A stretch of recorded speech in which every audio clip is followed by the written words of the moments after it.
నగరంలో పరిమితికి మించి శబ్ద తీవ్రత ప్రమాదకరమని కాలుష్య మండలి అధికారులు చెబుతున్నారు. ఓవర్టేక్ చేసే సమయంలో దారి ఇవ్వకపోయినా రద్దీ సమయంలోనూ ఇదే తీరు ఉంటుంది.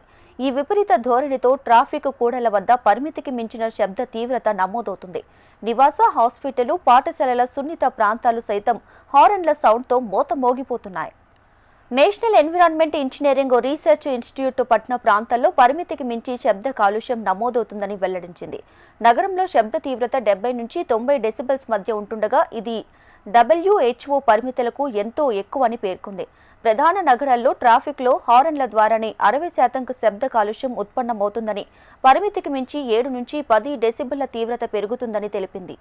అలాగే నివాస ప్రాంతాలైన జూబ్లీహిల్స్, తార్నాకలో పగలు 55, రాత్రి 40 డెసిబెల్లు, సున్నిత ప్రాంతాలైన జూ పార్కు, HCU, గచ్చిబౌలిలో పగలు 50 డెసిబెల్లు, రాత్రి 40 వరకు శబ్దం పరిమితి ఉండగా అంతకు మించి నమోదవుతున్నట్లు రాష్ట్ర కాలుష్య నియంత్రణ మండలి నివేదికలను పేర్కొన్నారు. పారిశ్రామిక ప్రాంతాల్లో పగలు 75 నుంచి రాత్రి 70 డెసిబెల్లు, వాణిజ్య ప్రాంతాల్లో పగలు 65, రాత్రి 55 డెసిబెల్ల శబ్ద పరిమితిగా నిర్ణయించారు.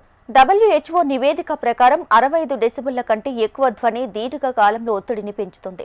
రద్దీగా ఉండే కూడలలో 70 నుంచి 95 డెసిబెల్ల ధ్వని నిరంతరం కొనసాగితే వినికిడి లోపం, ఆందోళన, రక్తపోటుని పెంచుతాయి. ఉల్లంఘనలు అతిక్రమిస్తే ట్రాఫిక్ హెల్ప్ లైన్ నెంబర్కి సంప్రదించాలని అధికారులు సూచిస్తున్నారు.